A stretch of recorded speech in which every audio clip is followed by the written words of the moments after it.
bem-vindos. Hoje até começamos antes da hora. Não, tá, exatamente. Hoje a pontualidade foi britânica, ao contrário do que é costume. Obrigado por estarem connosco. Bem-vindos a todos. Então, hoje, como prometido, andámos a semana toda a promover este episódio em que íamos falar da universidade. Eu queria dar as boas-vindas aos nossos convidados, aos membros desta pequena reunião matinal de sábado de manhã. Temos connosco, como costume, o Álvaro Siderais e o Henrique Lopes. E temos, já não é tão costume, é a primeira vez, temos connosco o Nuno Guimarães e o Vítor Lima. Bem-vindos a todos. Antes de começar, queria só, acho que é importante fazermos uma declaração de interesses aqui, porque, sendo este episódio sobre a universidade, acho que é importante dizer que, no fundo, toda a gente neste programa ou trabalha ou trabalhou no ensino superior. Portanto, toda a gente tem um interesse investido nisto. E, para além disso, a nossa audiência tem crescido naturalmente a partir das nossas redes, das nossas bolhas, e, portanto, há de incluir também muita gente que trabalha ou trabalhou no ensino superior. Fazendo esta pequena declaração de interesses, só para dizer que tudo o que eu disser aqui não é obviamente inocente e tem a ver com as realidades que atravessam o meu dia-a-dia, obviamente. Queria agradecer a presença do Nuno Guimarães, e antes de o apresentar, já o apresenta com mais detalhe para a audiência perceber porque é que convidamos o Nuno. Antes de eu apresentar, queria lhe fazer uma pergunta. Esta coisa da universidade, que já tem tantos séculos, século VIII, dependendo das fontes, tem futuro? Ou é uma coisa que está para acabar? Porque eu vejo as duas correntes. Isto é uma questão de tempo, está para acabar, ou nunca teve tanto futuro como agora? Qual é a sua visão, assim, em geral? Muito bom dia a todos. Muito obrigado pelo convite. É um prazer estar aqui.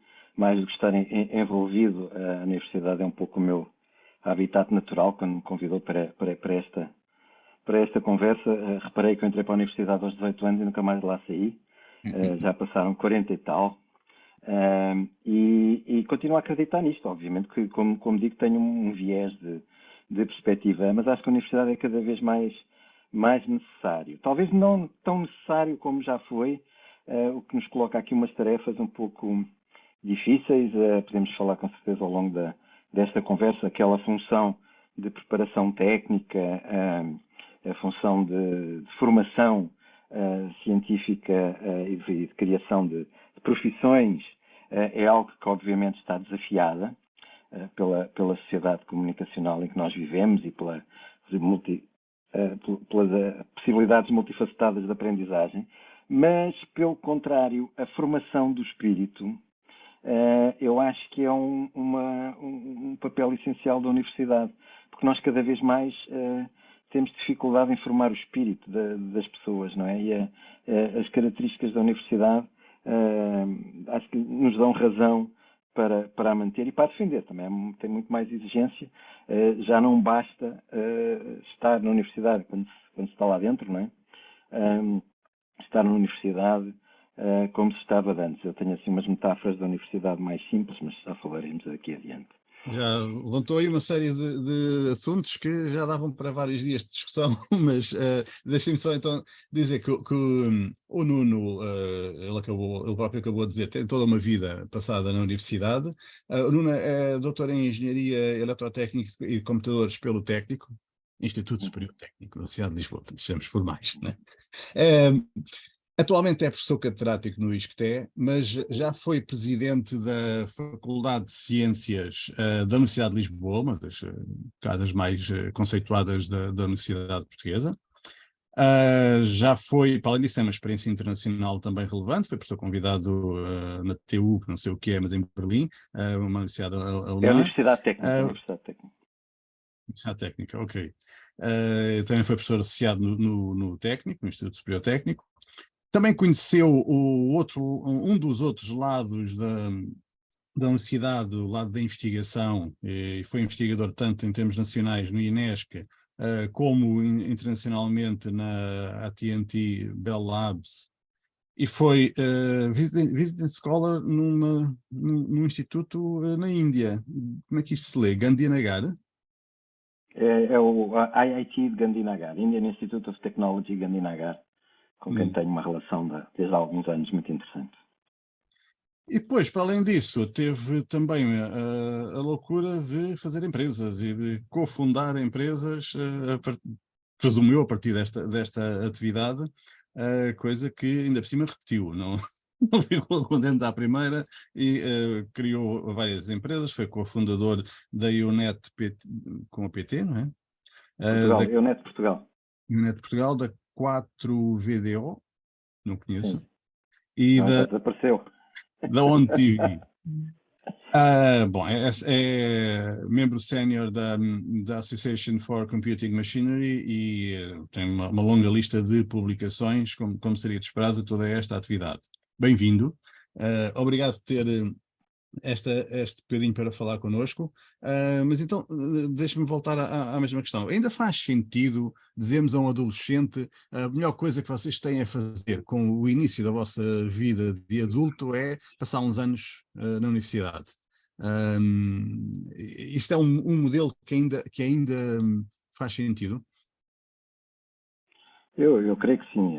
Aliás, é um modelo que faz sentido, não é só cá, em todo o mundo, não é? Falou aí de vários sítios por onde eu passei, que já não vou há alguns anos. À Índia tenho ido com frequência, e a Índia é por acaso um espaço onde a população é imensamente jovem e tem imensa vontade de entrar no processo no ensino superior. Mas em Moçambique, onde já tivemos também quando eu estive na reitoria do ISCTE, tivemos umas intervenções e o desejo, a sede de ensino superior é persistente em toda a gente, não é? Aliás, é quase o sinal, é um sinal, eu diria, no mundo inteiro. Quando uma sociedade se desenvolve e um determinado conjunto de pessoas chega assim, passa à fronteira da classe média, ou seja, acaba com as suas necessidades básicas, tem-nas resolvidas, não é? A grande aspiração de todas as famílias do mundo é pôr os filhos a estudar. É uma coisa que se nota de uma maneira extraordinária. Em todas as E depois culturas. mesmo quando... Como? Em todas as culturas, não é? Em todo lado, em todas as culturas. E depois, quando a economia regride, porque estas coisas têm altos e baixos, e as pessoas voltam à pobreza, essa aspiração mantém-se, isso é que é extraordinário. Portanto, há assim uma espécie de magnetismo da universidade, não é? É claro que é difícil, e a sociedade hoje em dia está cada vez mais desigual, e nós assistimos todos os dias a conversas sobre facetas das dificuldades económicas e tudo isso. Portanto, dizer isso a um jovem, às vezes é difícil dizer, não é? Pelo menos é difícil de explicar como. Justificar o porquê talvez seja mais fácil. O explicar como é mais difícil. Mas sim, eu continuo a achar que é, como eu dizia, é uma condição de formação do espírito. E depois a universidade já agora, eu também costumo dizer a todos os estudantes, e às vezes até colegas, meus professores também, nessas funções, ex-funções de gestão, que já me deixei dessas coisas, a universidade é uma coisa relativamente simples de perceber. É uma fisga. Para quem ainda se lembra daquelas fisgas, com uma pega de madeira e um elástico forte, não é? A pega de madeira é feita por nós, professores, e pela estrutura da universidade, como é que seja uma madeira dura e forte, não é? O próprio elástico é a nossa capacidade de aprender. E depois a gente pega num aluno, que é assim uma bolinha, uma pedrinha, não é? Estica, estica, estica durante aqueles anos todos e larga. E pronto. Se a universidade for boa, nas suas várias facetas, o aluno vai longe que nunca mais acaba. E depois vem mais uma pedrinha, a gente estica, estica, estica.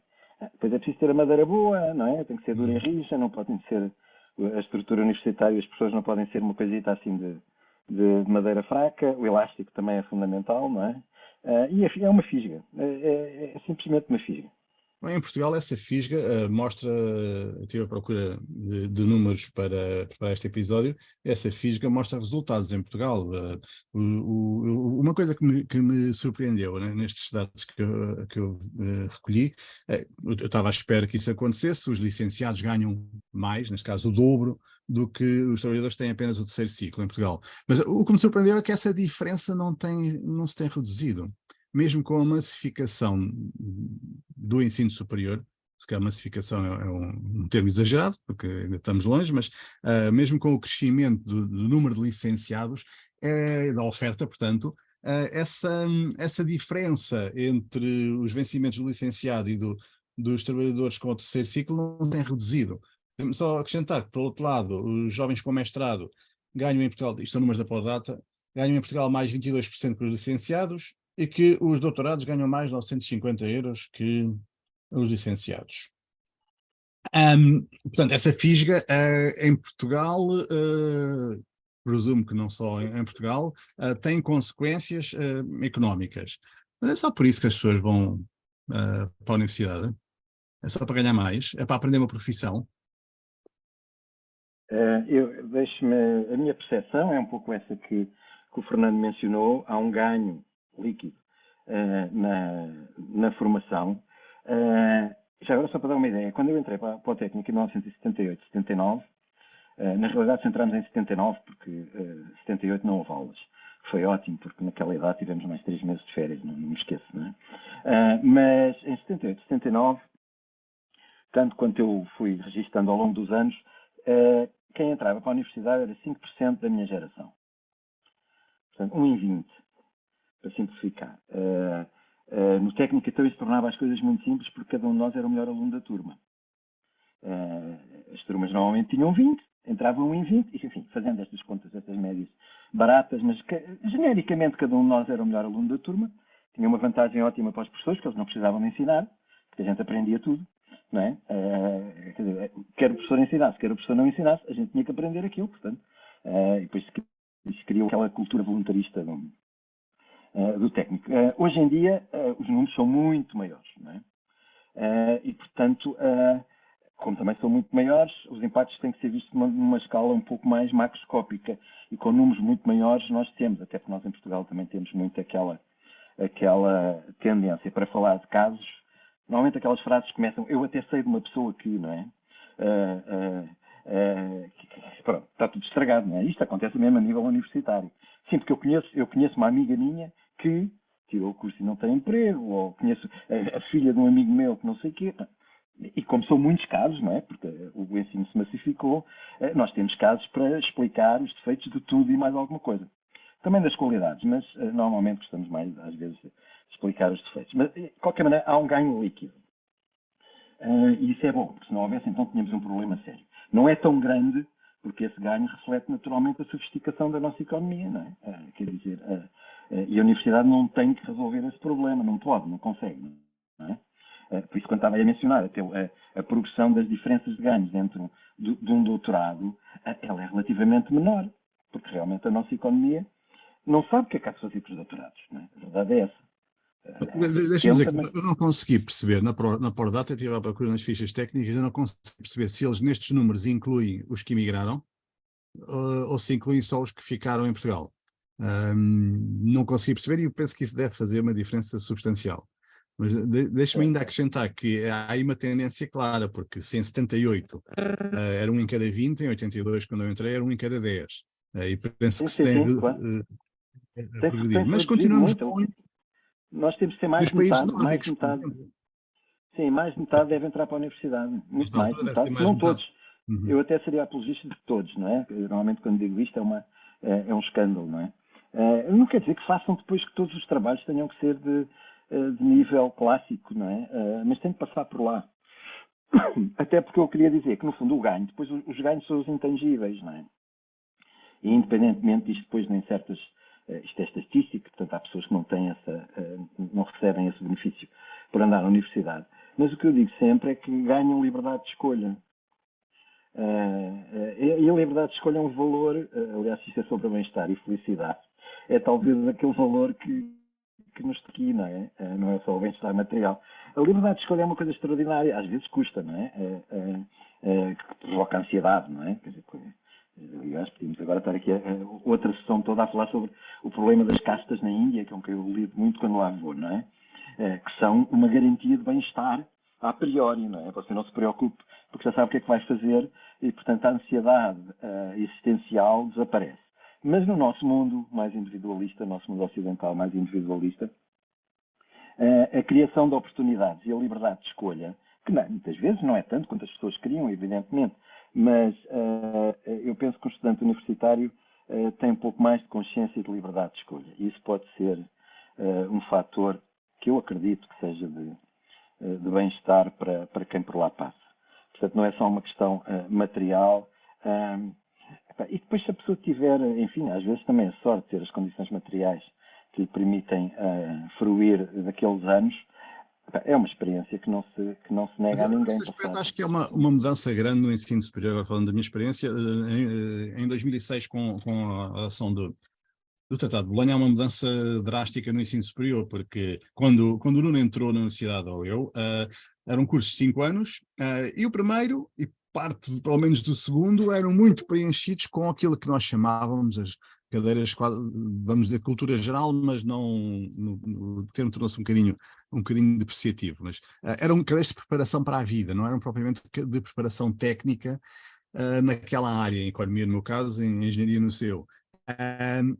Hoje eu olho para os nossos cursos e se fôssemos fazer isso, não íamos ter tempo para lhes ensinar economia, porque hoje a natureza do ensino superior tornou-se muito, não sei se bem, era essa a opinião que eu queria ouvir da sua parte, a natureza do ensino superior tornou-se essencialmente profissional.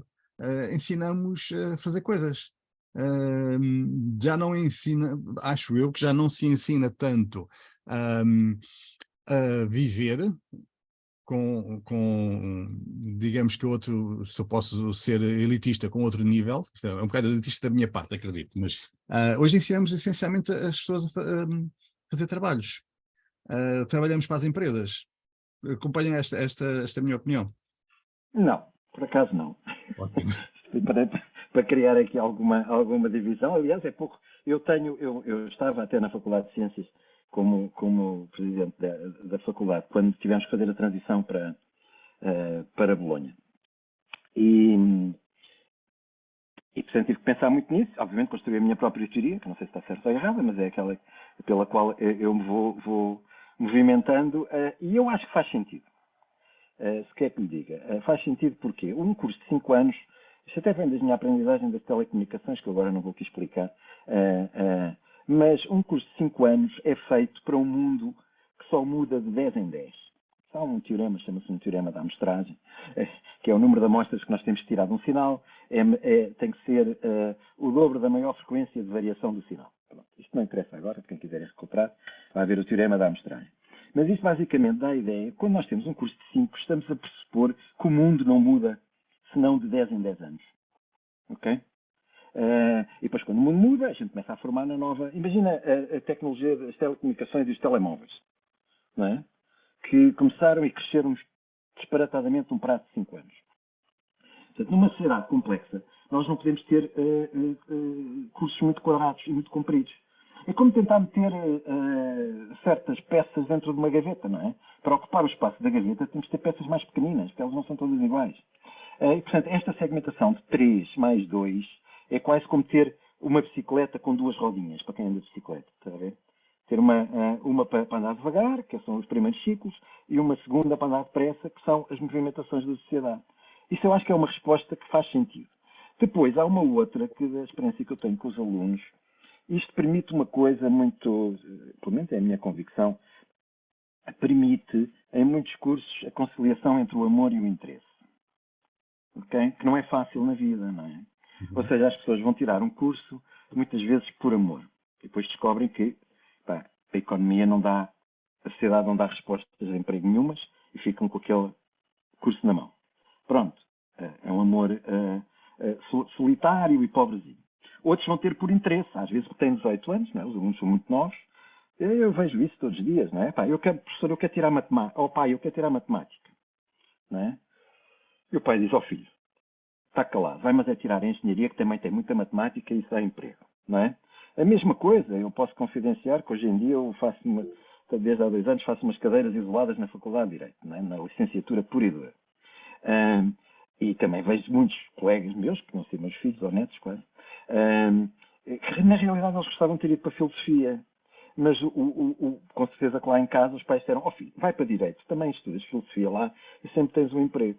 Pronto. E há todo este problema. Este processo de Bolonha é também, a nível individual, interessante, porque a pessoa pode fazer algo que até gosta muito e depois então no mestrado, agora vou preocupar-me com o emprego. Ou vice-versa, não é? Vai fazer o primeiro ciclo que o pai quer, a família quer, não é? Nós somos muito tribais, é muita coisa. E depois, quando já tem 21 anos e já tem barba, não é? Se for homem, não é? Ou já tem pelo na venta, se for mulher, não é? Com 21 anos, e diz, pai, agora, desculpe lá, mas eu vou mesmo fazer aquilo que gosto. Não é? E eu acho que esta segmentação não é nada má ideia. Tem um problema que o Fernando estava a mencionar, que é verdade. O problema mais do lado dos professores é que a gente não sabe ensinar isto. A gente não sabe ensinar desta maneira. É que não é só nós, professores. Os livros não estão feitos para isto. Não é? Os livros não estão feitos para nós ensinarmos de forma segmentada. Estão feitos para nós darmos primeiro e segundo ano compêndio de matemática, compêndio de física, compêndio de eletromagnetismo, compêndio 1, 2 e 3, volume 1, volume 2, volume 3 para o primeiro, segundo e terceiro ano. Pronto, é fácil, é tudo sequencial. Não é? Claro que a pessoa chega ao fim do terceiro ano e tem uma carga de matemática e física, no caso de engenharia, já não é tanto assim, não é? Mas antes era mais simples, o conhecimento estava organizado para ser administrado dessa maneira, não é? Com esta segmentação nós ficamos coisas tão simples como nós não queremos que uma pessoa saia de um curso de engenharia informática sem saber um determinado conceito de base de dados, não é? Ok? Mas esse conceito era dado no 4º ano. Okay? E no 4º ano já há pessoas que não vão ter essa disciplina. Como é que a gente pega naquilo e passa para o 3º ano? Mas depois não pode ser muito complicado, porque também muitos deles não vão precisar. Está a ver como é que nós reconfiguramos esta forma de passar o conhecimento? É difícil, mas eu acho que vale a pena. É uma discussão enorme, ainda hoje na Faculdade de Direito, por exemplo, que é uma classe. Os professores recorrentemente levantam esse problema da segmentação que teve que acontecer, que não é fácil, mas que eu acho que é virtuosa em certas coisas, não é? E o mundo não é para monolitos, seja do que for. Sinceramente, isso não pode ser. Não quer dizer que as pessoas não devam estudar com dureza e com muita persistência durante muito tempo, mas não pode ser, não podemos. O Álvaro e o Henrique vêm de áreas Olha, científicas diferentes. Não sei se sim, eu por acaso queria comentar. interromper um bocadinho por 2 razões. Ou se calhar até 3. Primeiro, o Nuno tem uma coisa muito interessante ao longo da vida, que é, ele enganou-se no curso. Estou a brincar. Ele fez o curso certo, mas isso deu-lhe uma capacidade de racionalizar um conjunto de questões temáticas de uma forma muito estruturada e, portanto, consegue ter uma visão abrangente muito interessante de todas as questões, nomeadamente destas questões do bem-estar, que esse é o segundo tema. E eu conheci-o em 2000, não sei se ele terá recordado, na Faculdade de Ciências, naquela brincadeira do Instituto de Formação, muito interessante, que infelizmente depois acabou por não funcionar. A ciência faz parte da vida. Claro. Nessa altura percebemos ali coisas muito interessantes relacionadas com a aprendizagem e o bem-estar. Aprendizagem, ou seja, não obrigatoriamente formação. E explorámos nessa altura uma coisa muito interessante que foi o e-learning. Nós, na Faculdade de Ciências, na prática, nós fomos os primeiros precursores de forma consistente nas universidades daquilo que poderia ter sido o primeiro modelo de aprendizagem à distância, aprendizagem, não formação, volto a insistir nisto, baseada nos conhecimentos e nos conteúdos das organizações. E, portanto, a segunda coisa que eu gostava de colocar em cima da mesa, para depois passar para a terceira, é como é que são estes mecanismos de aprendizagem que podem gerar bem-estar? Como é que tu, Nuno, vês que estes mecanismos possam ser construídos, estes novos mecanismos de aprendizagem que ainda há pouco referiste, relacionado com a questão da complexidade e dos novos, como é que lhes chamaste, novos complexos de aprendizagem, coisa assim, tenho que ver aqui nos apontamentos. Que mecanismos novos de aprendizagem podem, de facto, reformular a componente do ensino, ou seja, do professoral, que se calhar é muito o que foi desconstruído no contexto de Bolonha. E a terceira questão é, no futuro, como é que tu vês o funcionamento das universidades numa lógica de redes, de aprendizagem e não de formação? Porque eu acho que tu tens uma capacidade, graças à tua história profissional, mental, intelectual, por aí fora, de poder conceber estas abordagens de uma forma diferente, que dão consistência a tudo isto que estiveste a dizer em relação a Bolonha. Portanto, se me pudesses falar sobre isso e como é que tudo isto pode contribuir para a construção de um bem-estar dentro da sociedade, dentro das universidades, dentro de cada uma das pessoas, era um contributo que eu acho muito interessante. Gostava imenso de ouvir, porque creio que Posso tentar dar alguns elementos já agora. Quando estás a dizer que eu me enganei no curso, eu posso dizer, quando eu tinha 18 anos, fiz o primeiro propedêutico, coisa que já a maior parte das pessoas não sabem. Foi a primeira mega experiência de ensino à distância, não é? Aliás, eu tinha saído do colégio militar e tive um ano a ver televisão, foi a melhor coisa que me puderam fazer. E fiz várias, até o último dia tive várias alternativas. Fiz desenho para poder ir para a arquitetura, tinha geografia para poder ir para a economia, tinha as nucleares de engenharia, depois lá fui para o técnico. Quando cheguei ao técnico, fui à secretaria para pedir os impressos para me inscrever. E a senhora da secretaria perguntou, mas que curso é que quer? É preciso escolher agora. Mas não sabia que era preciso escolher agora. É preciso escolher agora, não é? Com aqueles funcionários muito simpáticos, claro.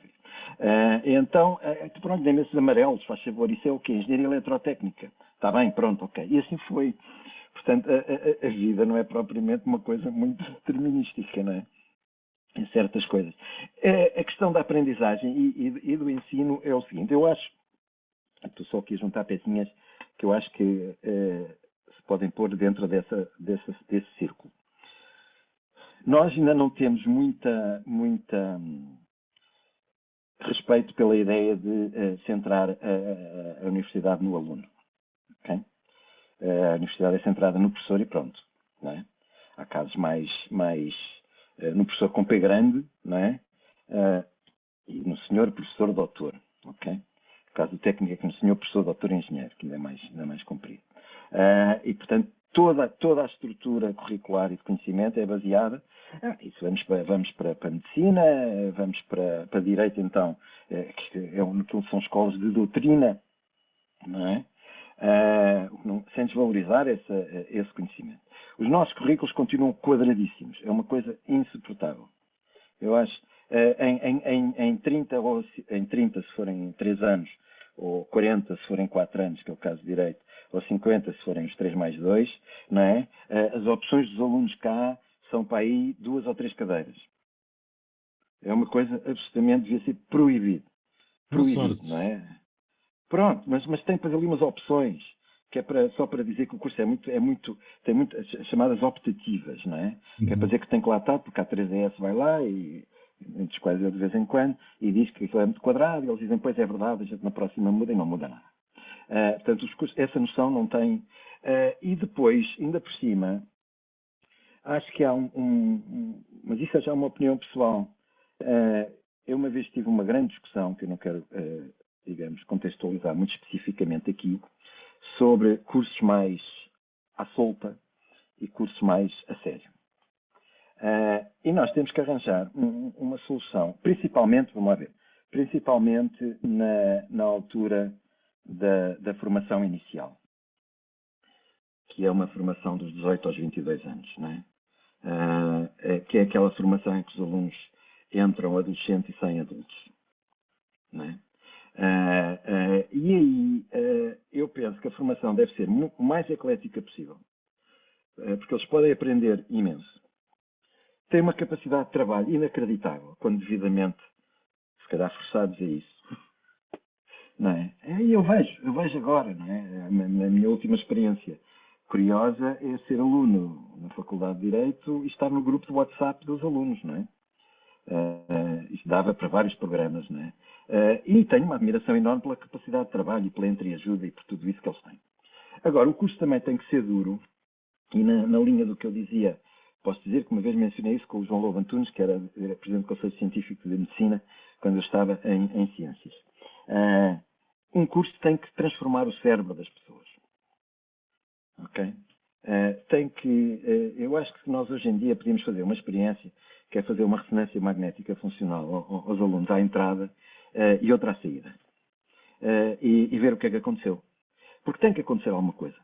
E a verdade é que acontece, não é? Se vocês forem um curso do técnico altera o cérebro das pessoas, um curso em Direito, a minha filha também fez Direito, põe as pessoas a falar de outra maneira. Literalmente, falam de outra maneira.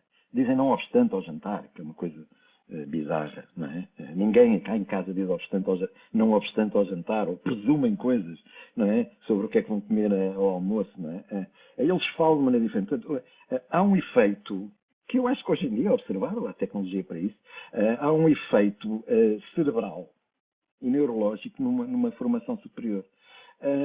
E, portanto, eu acho que isso não se pode perder, não é? Que senão o cérebro fica uma pasta, não é? Depois, a seguir, a pessoa tira outros cursos, começa a ver o mundo de outra maneira. É incontornável, eu estava aqui a dizer. Todas as pessoas do técnico têm uma certa maneira de ver o mundo, de sistematizar e de organizar e de fazer bonecos, não é? Para quem tem jeito para fazer bonecos, não é? Porque a disciplina mais difícil era desenho lá. E, portanto, eu acho que nós temos que reforçar imenso estas oportunidades de aprendizagem, sem as tornar fé-divers, não é? Que esse é que é um problema, que é, fazem uma cadeira optativa e, portanto, ali é fácil, não é? Aquilo, vais ler umas coisas, dizes umas larachas, mas depois voltas para microeconomia ou macroeconomia, não sei, voltas para as coisas duras, não é? Porque isso aí é que é sério. Mas isto é toda a cultura dos professores, não é? Transmitir o valor da sua quinta. E, portanto, eu acho que faz falta. Os nossos currículos são muito quadrados, não é? Nós somos um pouco... por exemplo, o currículo do MIT, que nós fizemos lá uma visita há uns anos, tem 20 e tal % de humanidades. Não é? Os currículos... Como? É um curso de engenharia. É um curso de Sim. engenharia. Tem Os 20 e tal cursos clássicos de engenharia, não é? E o Dean da licenciatura dizia-nos, isto foi no contexto daquele programa MIT Portugal, não é? Que a Faculdade de Ciências também entrava, dizia-nos que eles ainda não sabiam escrever bem, não é? Aliás, isto remete-nos agora para as novidades de inteligência artificial, como é que a gente mantém a malta a escrever. Mas a Faculdade de Direito tem uma solução muito simples, têm todos que escrever em papel e lápis, em papel e caneta, durante 2 horas no exame e acabou-se, não é? Portanto, não há cá sequer computadores ali na altura do exame. Mas nós temos as humanidades, no IIT há uma percentagem enorme, o técnico eu sei que está a fazer esse esforço, mas isso tem que ser feito com a mesma solidez com que se faz o resto, não são atividades circunscolares, não é? Não são... não é, ok, está aqui o núcleo, porque depois a seguir o que é que acontece? Roubar 6 créditos a um currículo e levá-los de, por exemplo, análise matemática para literatura, não é? Isso é uma guerra, como imaginam, infernal em qualquer conceito científico em Portugal, não é? Como é que... tudo, eu tenho imensas histórias, podia estar aqui horas a contar histórias. Antes, eu também tenho muito interesse em ouvi-lo falar sobre a governança das instituições, mas antes de chegarmos lá, acha que este modelo centrado no professor, em que o ensino superior ainda vive, tem futuro? Ou seja, não há também uma pressão da parte das instituições para substituir o professor por um gestor de plataformas de aprendizagem que sejam menos, ganhem menos, tenham menos custos e que sejam mais maleáveis, não tenham egos mais pequenos do que os professores com P grande? Não existe não sente essa pressão na Universidade em Portugal? Eu diria que isso é uma equação complexa, não é? Porque é verdade que muitas das competências básicas do professor médio tem alternativas, não é?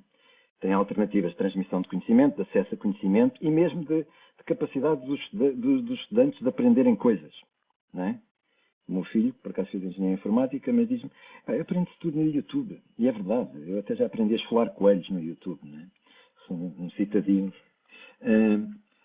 Mas a relação, portanto, se os professores se mantiverem muito nesse papel de despejar conhecimentos, vão ser realmente substituídos, não é? Não vejo. E eu acho que em parte vamos ser substituídos.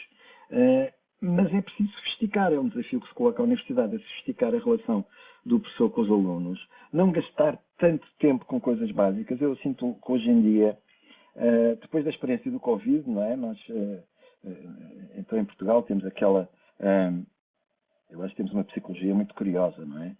Somos excepcionais em situação de emergência, mas depois em situações de normalidade somos completamente uma desgraça, não é? E, portanto, obviamente que nós mudámos para ensino online com Zoom, como estamos aqui, todas as universidades, das mais modernas às mais conservadoras, em 3 dias. Foi numa semana, não é? Houve uns que mudaram de terça para segunda, porque davam aulas à segunda e terça, não é? Mas mudámos, e aquilo começou, e foi melhorando, e fez tudo.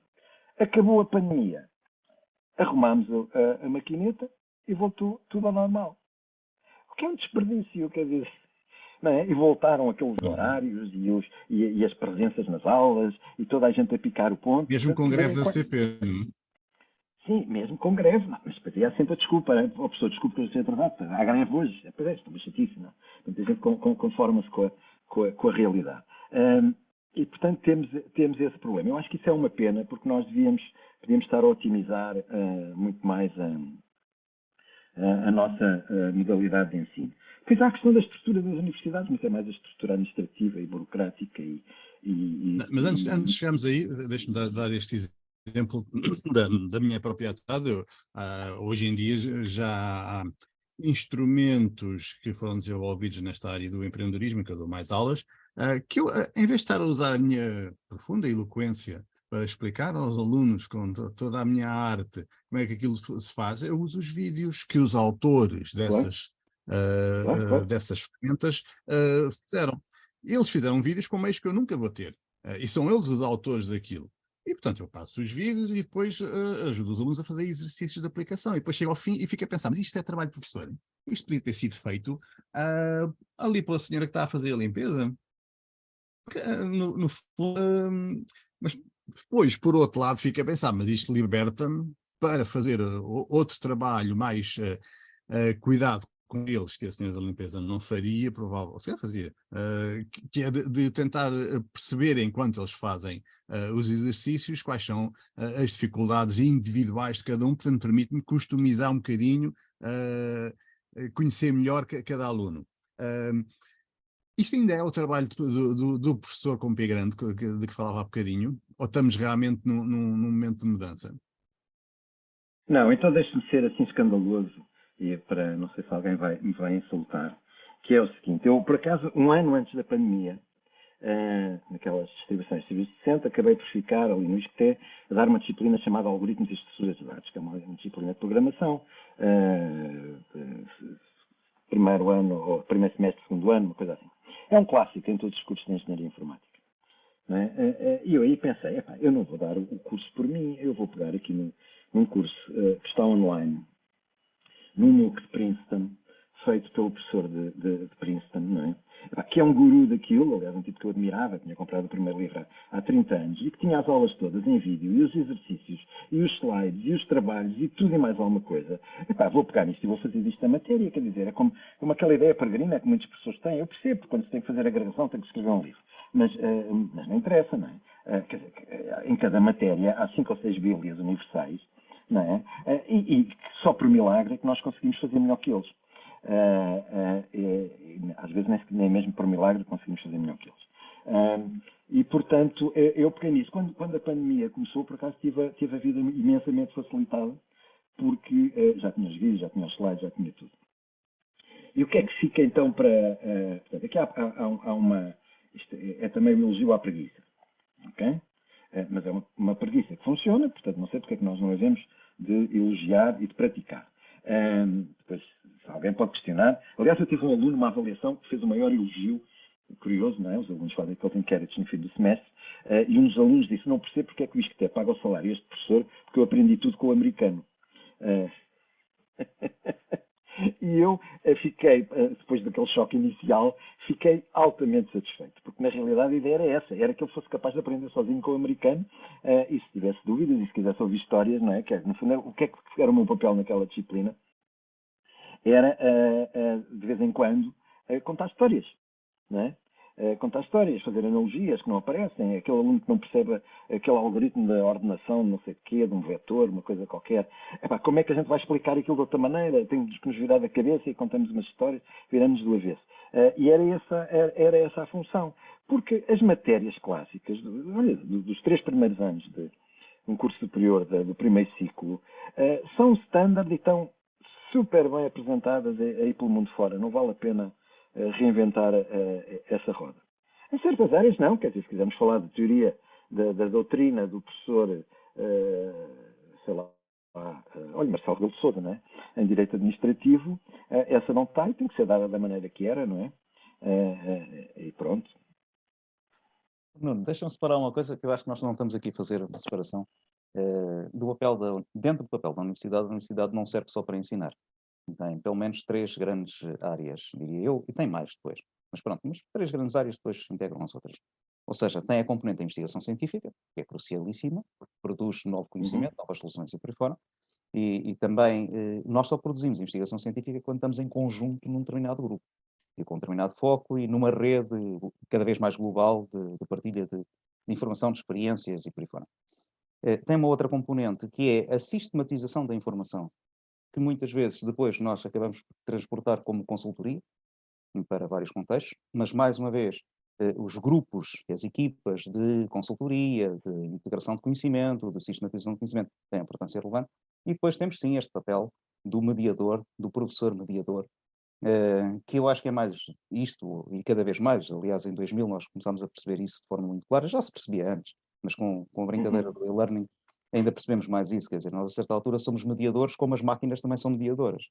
E agora qual é o nosso papel de mediação? O nosso papel de mediação, acima de tudo, é exatamente este que estás a contar, a referir, que é o de contar uma história, de criar ali uma proximidade relacional entre a pessoa e a matéria, em todo o conhecimento, todo aquele percurso de reconstrução do cérebro para novos padrões. Portanto, nestas 3 dimensões, e alargando um bocado, como é que nós conseguimos construir bem-estar numa sociedade? Porque a sensação que eu tenho neste momento é que as universidades já estão a ser bloqueadores de bem-estar, em vez de serem promotores de bem-estar. Em alguns casos, noutros casos, com abordagens assim mais radicais, dentro de muitas aspas, radicais vão à raiz do problema, como esta que tu que tu praticaste e que eu pratico também, quando em vários contextos estou a dar aulas, eu também, meus caros amigos, eu não sei. Temos aqui este autor, temos aquele, portanto, eles sabem muito mais do que eu. Portanto, vamos lá trabalhar isto e vamos lá construir conhecimento a partir daqui. E, portanto, trabalhamos a parte do conhecimento, da construção do conhecimento, não o conteúdo em si. Eles podem ir muito mais longe. Mas a sensação que eu tenho é que estamos a arriscar, é que os mecanismos de construção de conhecimento, de divulgação do conhecimento e de ressistematização ou criação de boas relações entre as pessoas e o conhecimento estão a sair para fora das universidades de uma forma extraordinária, esvaziando o papel da universidade enquanto estruturador de uma sociedade e construtor de bem-estares. Mas espero que não seja bem assim e que tenhas uma perspectiva diferente. E o que é que tu pensas sobre estas questões? Eu tenho que... Nós começámos isto a dizer que éramos parte interessada, ou digamos, estávamos comprometidos, não é? Portanto, obviamente que a minha visão pode estar enviesada. Acho que a sociedade é muito ansiosa, hoje em dia. Comentávamos isto antes de começar, nós vemos uma sociedade super ansiosa. E eu acho, cada vez mais, tinha um estudante indiano a estudar essas coisas, cada vez mais por excesso de comunicação, excesso de proximidade, não é? A gente não consegue ter uma alegria sozinho, ter um desgosto sozinho, não é? Temos um desgosto, chegamos a casa, pomos no Facebook, não é? Que está a ser transmitido pelo Facebook, não é? E nesse dia à noite há 30 mil pessoas a dizer que somos parvos ou que nos estou a bater nas costas, não é? Não se consegue. Eu não uso Facebook já há uns anos também.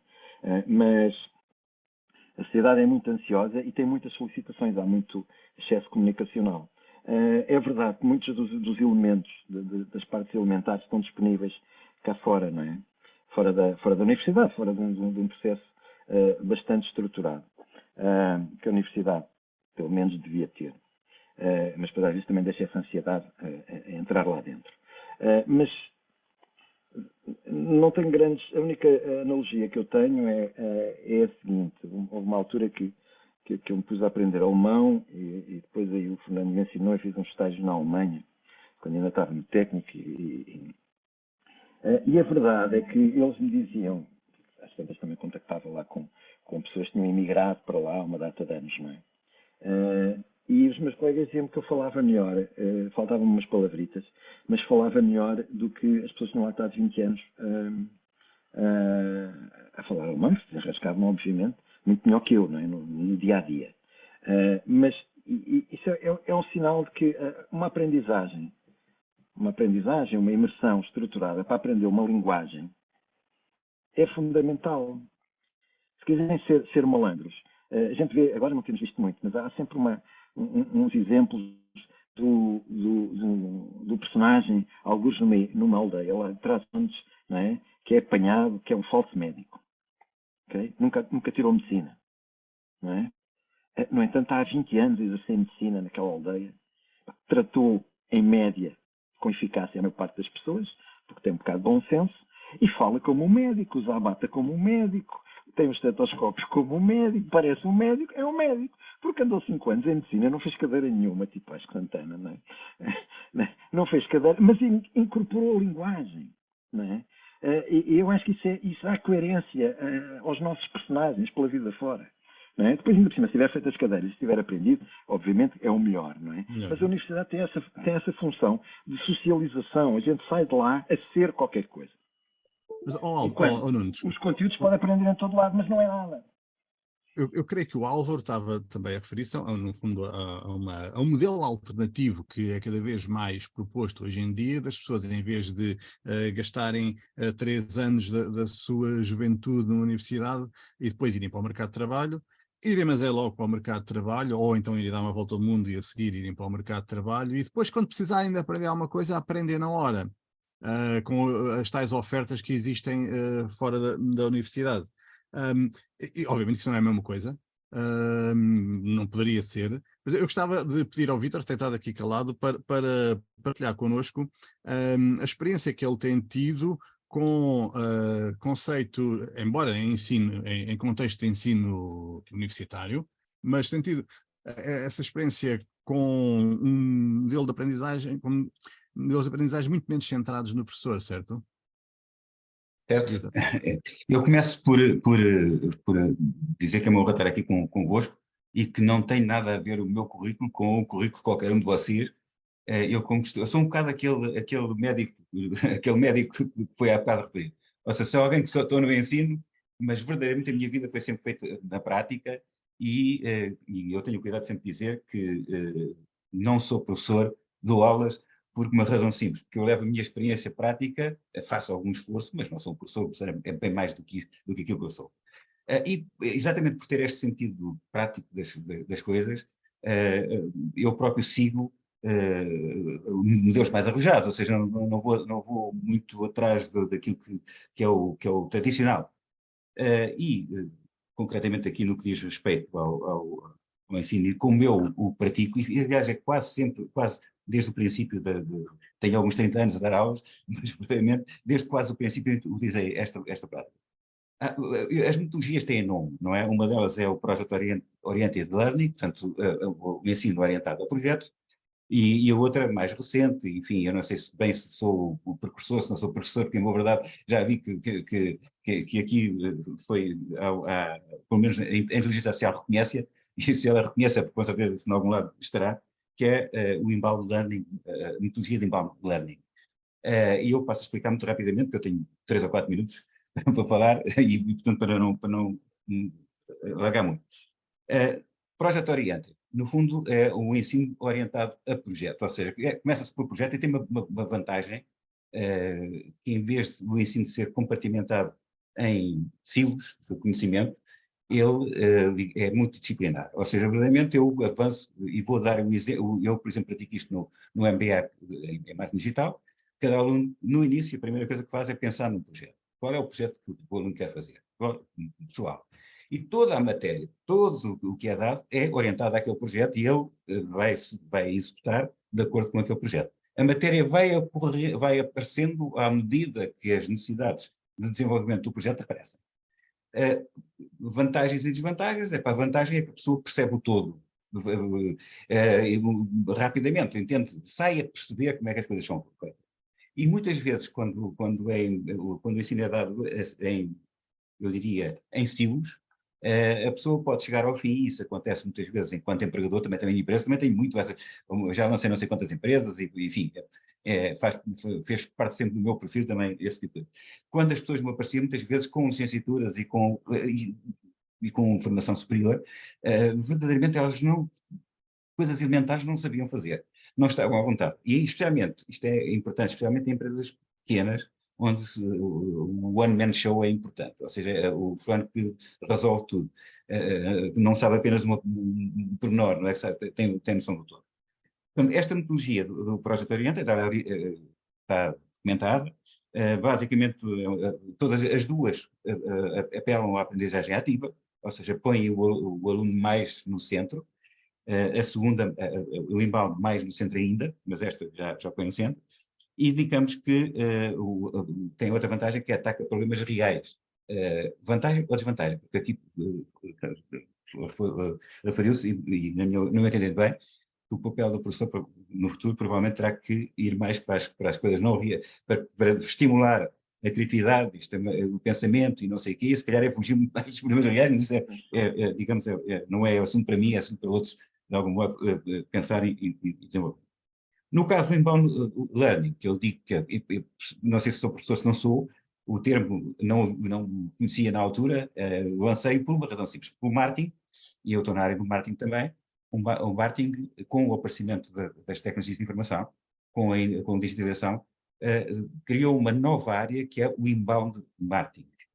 Marketing de inbound, ou seja, o marketing, peço desculpa, era muito outbound, é difusor, é o professor, o professor antigo, enquanto digamos, o inbound é atrair, ou seja, eu atraio, vou à procura daquilo que é a necessidade do cliente, não lhe impinjo aquilo que ele não quer, não lhe mando a informação que ele não deseja. Portanto, é o contrário, eu vou à procura, eu vou tentar perceber, obviamente com meios eletrónicos, vou tentar perceber o que é que esta pessoa está interessada e é isto que eu lhe mando e não aquilo que ele não está interessado.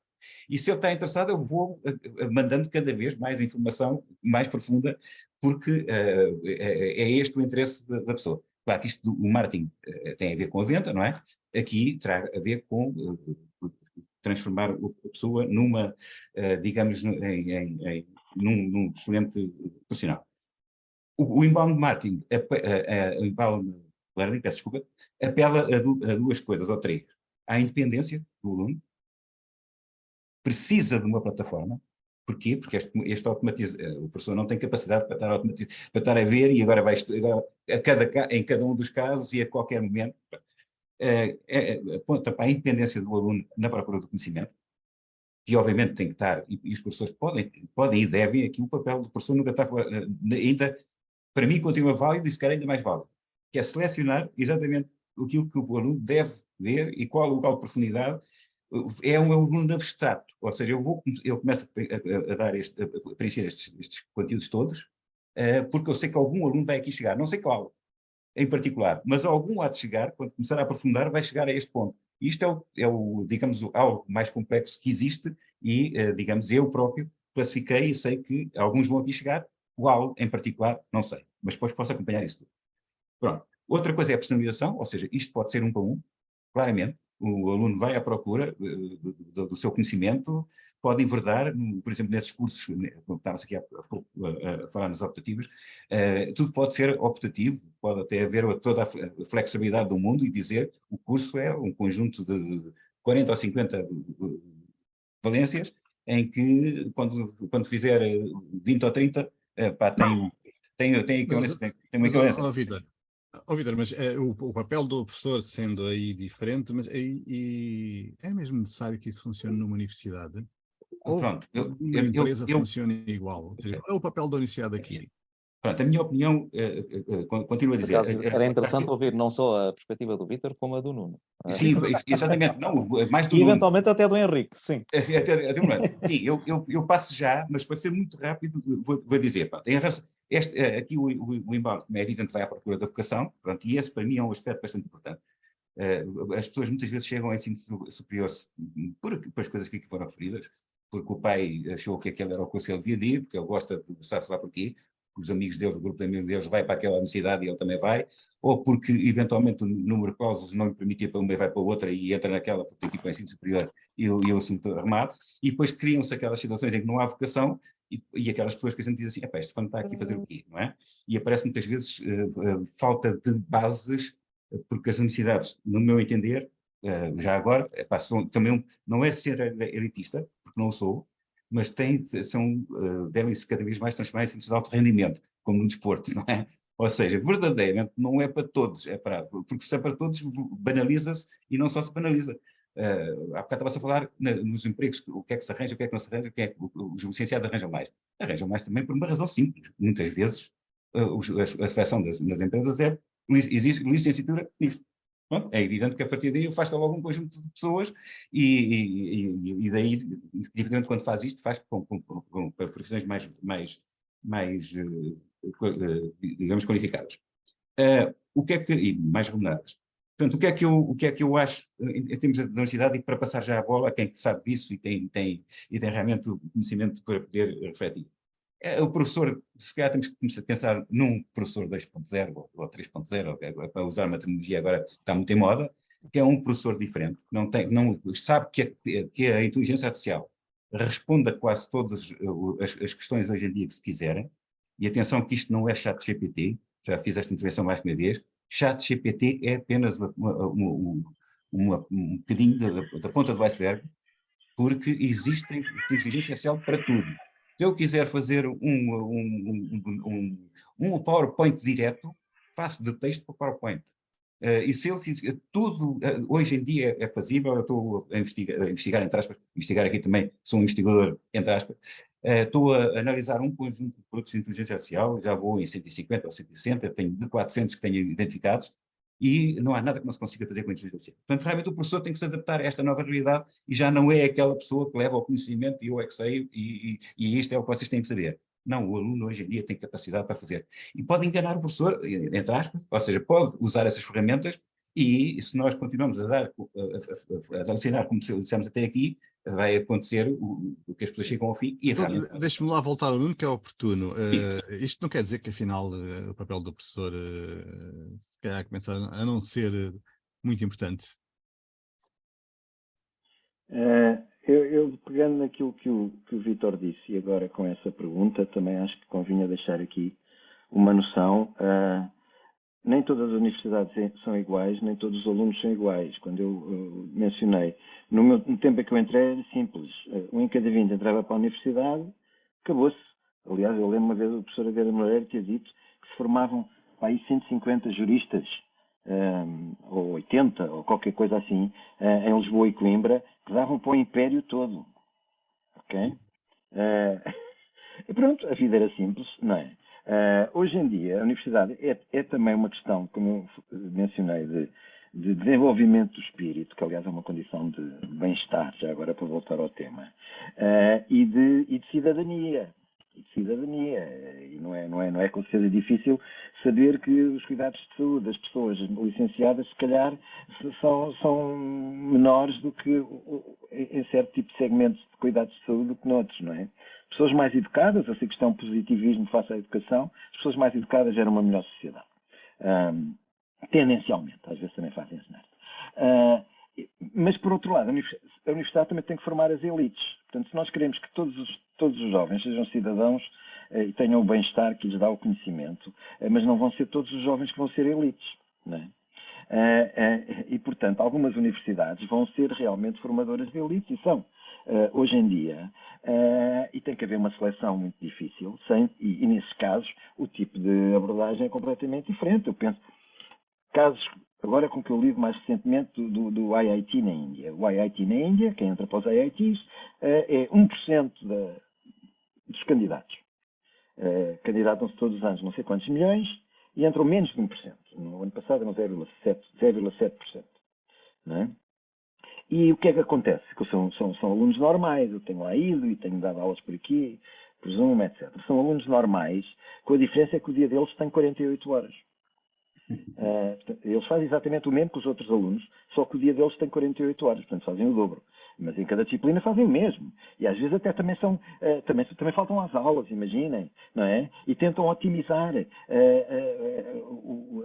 a aprendizagem. Só que tem 48 horas. E portanto se a gente lhes pedir mais e mais e mais e mais, eu não percebo como é que eles fazem aquilo. Só se vivem numa dimensão em que o tempo funciona de outra maneira. E aí há espaço para tudo. Há espaço para lhes dar uma carga enorme de cadeiras de matemática e física, mais não sei quantas cadeiras de humanidades, mais desporto, mais não sei o quê. Depois eles, de cima, vivem lá, porque aquilo é interno e têm a residência lá e tudo isso. Em muitas escolas nós temos aqueles exemplos. O problema de Portugal é como somos pequenos e não temos escala para fazer esta segmentação. Mas em muitos dos nossos cursos, desde pequeninos, a gente conhecia aquele nosso colega que andava a fazer, por exemplo, economia ou técnico ao mesmo tempo que conservatório, não é? Ou que era atleta olímpico, se levantava às 6 da manhã, não é? Ia fazer os treinos até às 10, depois ia ter umas aulas. Nós cá nas universidades estamos completamente nas tintas para essa gente. Vai todo aqui para fora, porque só as universidades lá no estrangeiro é que têm em conta que um tipo é atleta olímpico. Cá a gente dá-lhe um exame de época especial, não é?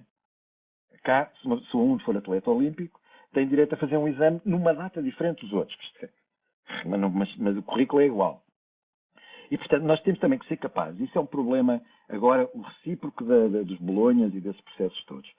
E que tem a ver com a agência de acreditação e com a nossa maneira de... nem todas as universidades têm que ser iguais. Não é? E uma certa standardização que nós andamos a fazer há uma data de anos, que se percebe, não é? Que é compreensível, não é por maldade. Uma das razões que eu acho que é fácil de perceber é que quando nós emitimos diplomas com créditos que são transacionáveis na Europa, não é? Portanto, eu dou um ECTS em Lisboa, o aluno pega no ECTS, vai à Dinamarca e troca por uma cadeira, não é? Portanto, isto é moeda, não é? Para quem está de economia, o Fernando tem economia, a moeda tem que ser credível, não é? E, portanto, na Dinamarca eles têm que ter a certeza que o ECTS é uma moeda credível. E, portanto, há todo um processo de standardização quase monetária, não é? A nível da Europa toda relativamente às universidades. Mas não têm que ser todas iguais e nós vamos ter que continuar a formar elites. Senão as elites são formadas fora. E regredimos para regimes tipo, sem ofensa para ninguém, dos antigos regimes da América do Sul, em que a gente via a lista dos ministros e tinham-se formado todos nos Estados Unidos. Não é? E isso não é propriamente muito interessante. Não quer dizer que a gente não deva ter muitas pessoas formadas pela Europa fora e nos Estados Unidos, não é? Mas essa diferenciação entre universidades, modelos de ensino e tudo isso, eu acho que é muito importante começarmos a defender. Gostei dessa ideia da diferenciação, porque realmente não se ouve muito na Universidade Portuguesa. A ideia mais prevalente, parece-me a mim, é que um crédito é um crédito. E um licenciado em gestão. Mas nós somos canónicos, não é? Nós somos completamente canónicos em tudo. Os cursos de engenharia em Portugal são basicamente moldados a partir do técnico e da FEUP. Okay? É o standard de facto de todos os currículos. Não é? Eu já fiz muitas avaliações da A3S de norte a sul. É o standard, aliás, depois é o standard da cabeça dos professores. A cabeça dos professores de Coimbra para baixo é cultura técnica, a cabeça dos professores de Coimbra para cima é cultura FEUP. Coimbra tem uma cultura própria. Não é? Direito é Lisboa e Coimbra. Não é? Medicina são 3 ou 4 coisas, não é? Que tornam canónico todos os currículos, a maneira de... E depois as agências de acreditação carregam sobre isso. Porque obviamente que acreditar um curso que tem um currículo igual ao do técnico, qual é o problema? Não é? Não tem risco. Não é? E isto é tão interessante que, se for ver, por exemplo, no caso das engenharias ou do direito que eu acompanhei, esses currículos até são exportáveis. As universidades em Angola, houve uma altura em que o governo angolano resolveu distribuir alvarás de universidades por todo lado, e eles copiavam os currículos todos. Não é? Tinham instalações, tinham currículos, tinham alunos não é? Brotam da terra, basta abrir uma universidade e eles aparecem, só não tinham era professores, como é evidente. Não é? E esse é que era o problema daquela gente toda. Mas é preciso diversificar isto, porque senão isto torna-se inútil. Eu lembro-me, só para fazer mais uma metáfora, para não estar a gastar muito tempo, o técnico, quando eu dei aulas, quando eu comecei a dar aulas no técnico, desde essa altura que me apercebi de um problema. Para quem é que eu dou as aulas? Para a primeira fila ou para as outras filas? Do anfiteatro. Não é? Toda a gente deve ter tido este problema. A primeira fila, se a gente faz aquilo muito simples, começa a adormecer. Se a gente fala para a primeira fila, começam as outras a adormecer, porque não percebem nada do que a gente está a dizer. Não é? Isto quer dizer que nós tínhamos na mesma sala duas escolas diferentes, o aluno médio e o aluno excepcional. Não é? E isso é uma condição da vida, mas é um problema que nós temos que resolver. E acha que está a haver uma estratificação dos alunos por qualidade? Eu não tenho essa ideia. Tenho a ideia que é mais por o fator que leva as pessoas a escolher a escola é cada vez mais a localização, a proximidade. Não sei qual é a vossa experiência. Sim, eu posso confirmar. Há dois fatores, não é? No fundo, aliás, se calhar como a escola básica e secundária, fala-se muito do elevador social e tudo isso, mas quase que se pode dizer, se quer ir para a universidade, vê lá bem onde é que nasce, não é? Porque o peso do background social é enorme. Então, em certas escolas, em medicina, em direito, quer dizer, nota-se perfeitamente que são famílias, é quase dinástico, não é? E depois há um problema do transporte. Eu quando estava com funções na reitoria do ISCTE, fazia cada ano, eu na Faculdade de Ciências sofria imenso, todos os anos, quando eram as colocações como presidente do Conselho Científico, sofria, aquele era uma dor, porque havia sempre cursos que enchiam, cursos que não enchiam, depois a gente ia ter que dar as notícias, ou fazer a reunião com os cursos que não tinham enchido, e a malta com uma cara muito abatida, e nós a dar palmadinhas nas costas, era uma coisa horrível. E depois continuei a fazer isso. E as preferências dos alunos na engenharia informática, por exemplo, em muitos casos seguem a linha do metro. Técnico, que é Saldanha, Campo Grande, Saldanha entre Campos, Campo Grande. E entre Campos está ali o ISCTE, não é? Saldanha era o técnico e o Campo Grande, lá mais à frente, era a Faculdade de Ciências. Eu estou aqui a caricaturar, mas é quase isto. As preferências seguem a linha do metro, não é? O que é um fator tão bom como outro qualquer, não é? É um bocado frustrante para aqueles nossos colegas que tentam arranjar um algoritmo extraordinário para dizer que são melhores que os outros, não é? E depois, no fundo, a explicação mais simples, é o problema da navalha do Ockham, não é? A explicação mais simples, que é provavelmente a verdadeira, é que a linha do metro faz a diferença. A nova, por exemplo, em engenharia informática, obviamente que é boa e obviamente que enche e tem o aliciante da praia, mas é a única maneira de compensar porque não está na linha do metro. E isso nota-se muito. O peso dessas decisões é uma injustiça enorme e é horrível, mas o peso de fatores completamente inesperados, não é? Que tem a ver com haver casa, ou haver transportes, ou ficar ao pé de casa, ou ficar ao pé do emprego do pai, é uma coisa dramática, acho eu. Nós deixamos, obviamente, muitas coisas para discutir. Uma dessas coisas que seria interessante tinha a ver precisamente com o que acaba de referir da habitação para os estudantes. Como é que alguém que vive em Santarém pode querer tirar um curso no técnico, por exemplo, se não arranja casa por menos de 1.000 euros por mês. Obviamente que isso é algo que afeta o bem-estar das pessoas. Claro. Mas só para encerrarmos, que o nosso tempo já vai bem para além do previsto, pedia ao Henrique que nos dissesse, assim, à guisa de conclusão, que ensinamentos retira daqui que possam melhorar a nossa vida. Eu acho que a principal conclusão é que esta conversa deve continuar, porque isto é um assunto extraordinariamente rico e acho que ficou aqui, esteve a discutir o atual modelo de funcionamento das universidades, mas ficou-nos aqui em aberto a totalidade daquela que é a discussão sobre o futuro da universidade. A universidade é o terceiro modelo que nós temos de transmissão de pensamento estruturado. Houve, digamos, um pensamento clássico transmitido através dos liceus e das academias, mais tarde através das madraças e aqui na Europa, 200 anos depois com os conventos, e quer as madraças primeiro, quer os conventos 400 anos depois foram substituídos pelas universidades. Isso corresponde a modelos históricos fundamentados na história, no contexto sociológico no qual evoluiu, e a universidade que nós temos hoje, larguissimamente, é a evolução do modelo monacal, misturado com o que veio com o iluminismo e com os métodos de transmissão com o que se aprende por via do iluminismo. Ora, este modelo está a chegar ao fim. Isso já está estatuído em termos de regulamentação internacional. O processo de Bolonha, inicialmente processo de Paris, mais tarde adaptado com o processo de Bolonha, tem vindo a ser implementado.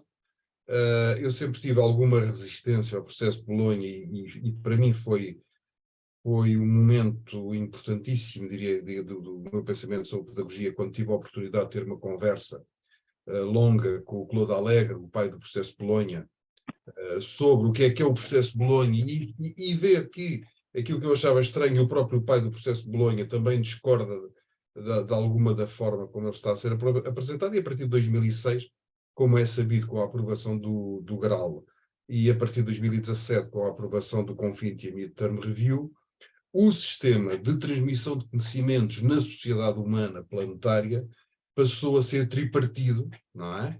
Entre a educação formal, a não formal e a informal, de que a universidade é uma das componentes da formação formal. Mas mesmo essa, enquanto marca escolar, é um elemento que está, a marca escolar, portanto, aquilo que a sociedade reconhece como sendo necessário para ser cidadão, ela própria foi integrada nos processos políticos. E, portanto, a Coreia do Sul, por exemplo, a partir de 2014, aprovou a legislação em que as crianças nascidas de 2015 em diante terão que fazer como escolaridade mínima o mestrado.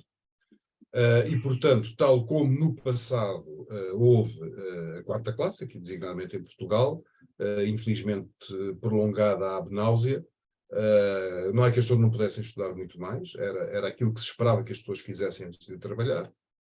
Na mesma altura, na Alemanha, na Noruega, era entre 11 e 13 anos, República Checa, etc. Nós aqui regredimos, tivemos 5 anos, aliás, a primeira lei a seguir à implantação da República é a instituição dos 5 anos, depois com o Salazar regride para 4 anos para rapazes e 3 anos para raparigas, e só depois na lei de 68 com o Ministro da Educação de então, passa com a telescola e nós começamos a retomar numa série de processos em que apenas já no século XXI acompanhámos o passo daquilo que era os anos 20 do centro e norte da Europa. O Oriente, em particular a Coreia do Sul, Taiwan e Japão, estão, e a China agora está-se a aproximar com alguma rapidez, da licenciatura do mestrado como escolaridade mínima obrigatória. Portanto, o fim das elites escolares, no sentido em que nós as consideramos, e principalmente com a apresentação dos Objetivos de Desenvolvimento Sustentável, com o conceito de Left No One Behind, é exatamente uma tentativa de eliminação. E agora há aqui um processo do que é que vai acontecer às universidades. Universidades que viveram de uma lógica independente da sociedade quase monacal, dada a sua origem, versus uma universidade que passa a estar inserida legalmente em processos tripartidos de aprendizagem e dentro do próprio seu elemento formal, ou seja, certificador e acreditador, ele próprio vai passar por uma estruturação das várias ligações que se esperam da universidade, ou seja, para que é que serve uma universidade? E essa transformação do para que é que serve uma universidade é para pensar, é para saber pensar, é para saber trabalhar, deixará de o ser muito rapidamente, porque a possibilidade dos cursos, do estudo, dos saberes, nós vamos estar a preparar alunos para profissões que ainda não existem. E, portanto, preparamos para o quê? Ou um processo de preparação integrado em algo mais amplo. E isso agora levanta-nos problemas que também seria interessante nós voltarmos à carga com estes convidados, com outros convidados, alargar o debate, que é aquilo que se está a produzir de conhecimento, está a passar de um processo público, histórico, digamos, de 2.500 anos, para processos de privatização. Designadamente, por exemplo, aquilo que era a publicação, aquilo que era o expandir, quando os princípios da matemática foram publicados pelo Newton, quando o Euclides publica, quando toda a história do conhecimento publica através de revistas científicas ou de livros científicos, neste momento está concentrada em 8 grupos editoriais que congregam 55.000 revistas científicas. E, portanto, a academia tem que pagar a entidades privadas para fazer expandir e disseminar o seu conhecimento. E isto é novo, é infraestrutural e é perverso.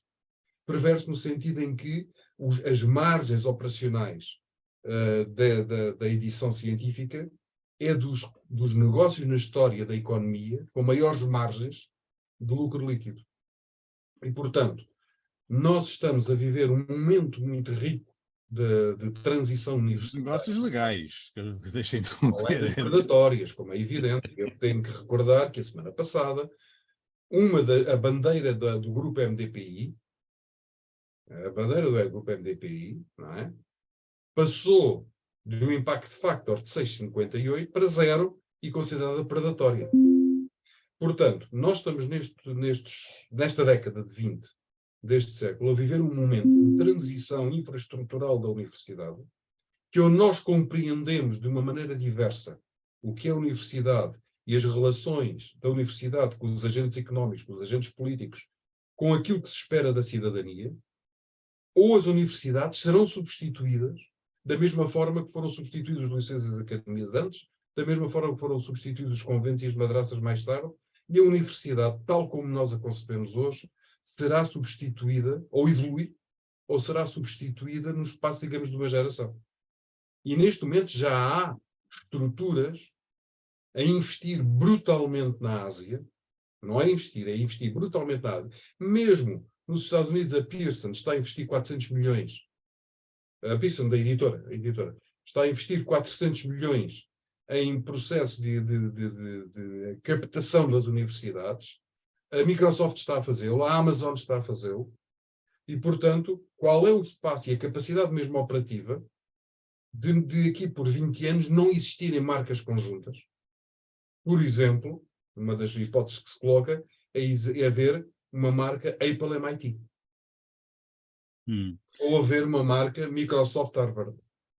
Eu acho que é oportuno lembrar que... Portanto, talvez, digamos, encerraria aqui a minha intervenção dizendo, o meu repto aqui é, nós conversamos hoje sobre o presente, e eu tinha muita coisa para dizer e tive-me aqui a conter e a morder a língua para não intervir, para dar espaço aos nossos convidados de exprimirem as suas posições e os seus saberes. E depois desta reflexão sobre o presente, eu convidaria aqui os colegas a pensarmos, então, e os próximos 25 anos? Qual é o futuro imediato daquilo que já está a existir?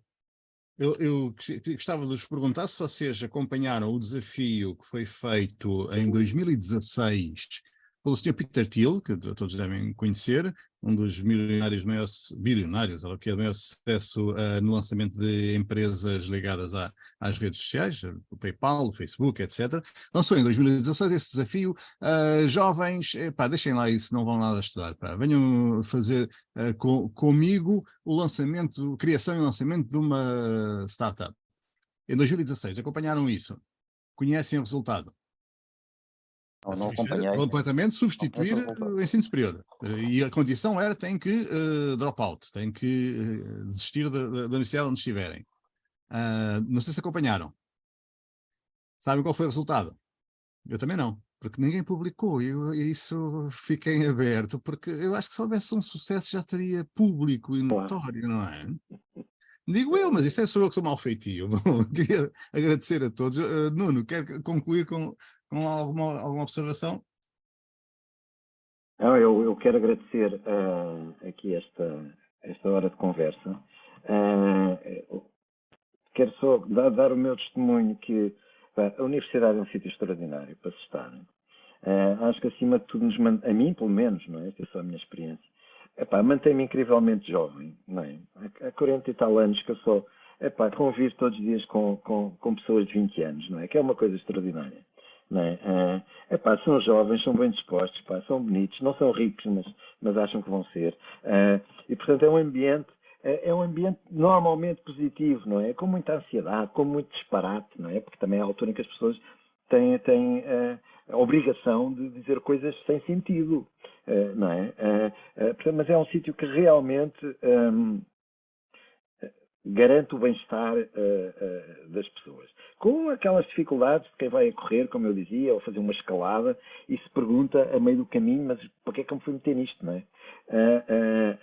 Mas a universidade é um sítio nós devemos acarinhar, penso eu.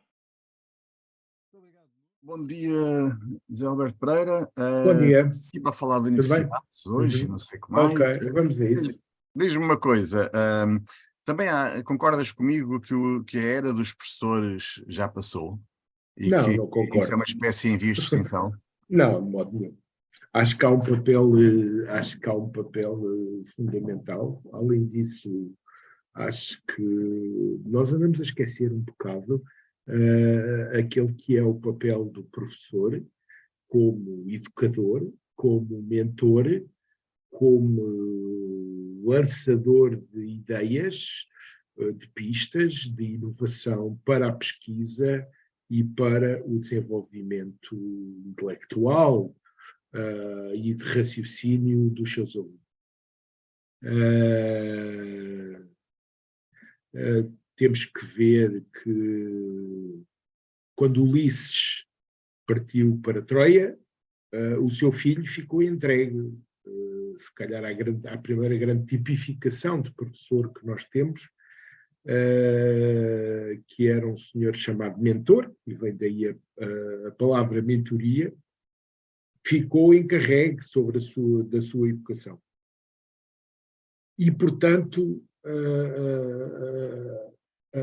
a parte da pedagogia na academia é uma parte que nós andamos, nos últimos tempos, claramente a subvalorizar. Uhum. A capacidade do professor de ser um divulgador de ciência, de ser um lançador de ideias para que os alunos possam ter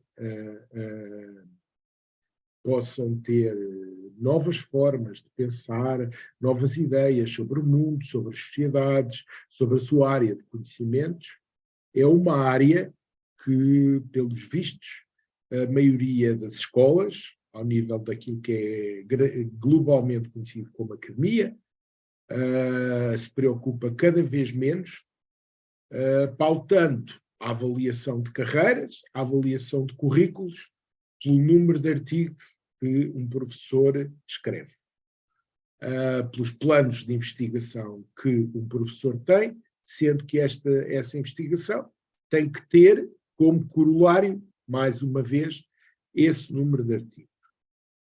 Para já, é assim, condicionar a atividade de um professor ao número de artigos que ele escreve começa a arraiar a escala do absurdo, porque a partir do momento em que nós temos professores um pouco por essa Europa fora, inclusive em Portugal, a escrever mais de 100 artigos num ano, isto significa entupir o seu currículo profissional com aquilo que quem avalia o currículo profissional quer ver.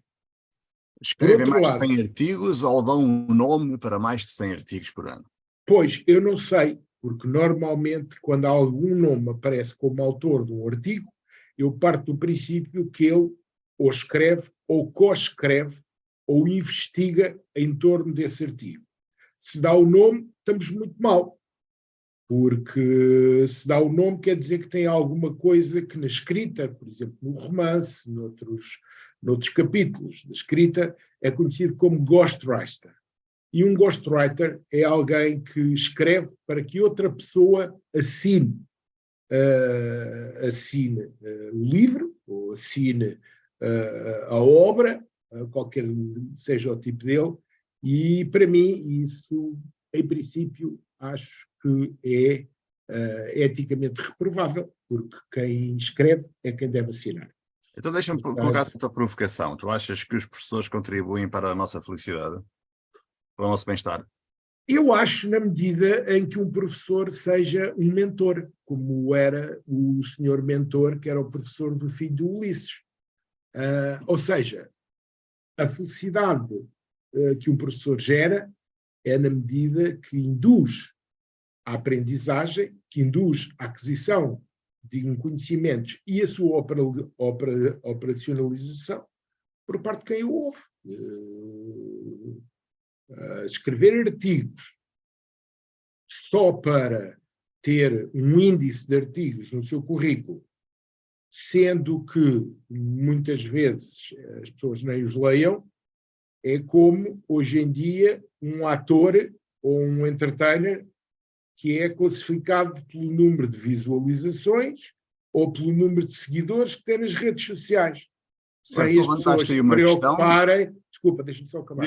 Sem as pessoas se preocuparem pelas suas capacidades específicas como ator, representação ou como entertainer. Isto é viciar tudo logo à partida. Mas levantaste aí uma questão que pode também viciar tudo, ou seja, que é esta. Alguém ouve os professores? Ainda há quem ouça os professores? Ou não é mais fácil ir à internet sacar um curso sobre aquele tema e ouvir o original? Tudo é mais fácil. Do autor, em vez de ouvir um professor a dar a sua versão? Nós temos sempre tudo é mais fácil. É sempre tudo mais fácil. Há sempre soluções mais fáceis. Agora, resta saber quando nós chegamos a uma determinada função, a um determinado posto de trabalho, e precisamos de pôr na prática os conhecimentos que obtivemos, resta saber se esses conhecimentos são mais fáceis, são mais eficazes, se vierem de qualquer curso que nós fazemos isoladamente online, ou mesmo com ajudas online, que são ajudas impessoais, ou se somos mais eficazes se esses conhecimentos vierem de um professor e, sobretudo, se vierem de um professor que tenha conhecimento prático da matéria de facto que está a ensinar. Essa é outra questão. Hoje em dia, por exemplo, as universidades públicas, não sei se as universidades privadas serão tão papistas ou tão ortodoxas, mas as universidades públicas exigem, na maioria dos casos, uma exclusividade que impede os próprios professores de irem ao mercado de trabalho ou ao ecossistema empresarial apreender aquilo que se está a fazer. E não me venham dizer que a investigação para os artigos que redigem ou a aprendizagem que têm em simpósios internacionais é suficiente, porque objetivamente não é. Eu, por exemplo, tenho sido nos últimos anos professor de marketing. Trabalhei 12 anos em marketing. Eu conheço marketing na prática, a criar campanhas, a criar campanhas de leads, a criar produtos, a gerir produtos, a gerir redes de gestores de clientes. E, portanto, nesse sentido, o marketing, para mim, não é o marketing dos livros, é o marketing da prática. E eu acho que todos os professores precisam, de certa maneira, de ter exemplos práticos, não só que leram em livros ou em casos de estudo, mas que conhecem na prática, que exerceram, que então, nos quais trabalharam. E isso é que é uma mais-valia para os alunos. Sim. A tua opinião é que o professor, com todas as dificuldades dos dias de hoje, o professor, afinal, vai ser necessário, tem futuro, no fundo. O professor é sempre necessário. Deixa-me agradecer a presença de todos, Henrique, Álvaro, Vítor, agradecer a quem nos está a ver, ouvir ou ler, e dizer a todos eles que olhem um bocadinho para o lado, vão encontrar aquele botão que diz subscrever, ou seguir, ou partilhar. Ajudem-nos a realmente divulgar o podcast. Estão à vontade para enviar mensagens, nomeadamente mensagem com o endereço de e-mail para entrarem na nossa lista de mailing. Eu estou aqui só à procura de ver se há mensagens, precisamente, no Facebook, se há perguntas feitas no Facebook, hoje acho que não. Queria só dizer que realmente fiquem aberto a esta discussão, por acaso fiquem aberta esta discussão para o futuro, teremos que voltar a este assunto, mas não é para a semana. Para a semana vamos ter, como costume, algo completamente diferente. Queria só então transmitir esta pergunta que temos aqui no Facebook, que fala da valorização que o mestrado teve após Bolonha, enquanto que o mesmo não terá acontecido com o doutoramento, que não é tão valorizado hoje em dia. Obrigado, Ana Cristina, por esta observação, por este contributo. Até para a semana. Estaremos de volta, realmente, como eu dizia, com algo completamente diferente, mas que vão ver, e desta vez é mesmo algo completamente diferente, mas vai contribuir para o vosso bem-estar seguramente. Muito obrigado e um bom fim de semana.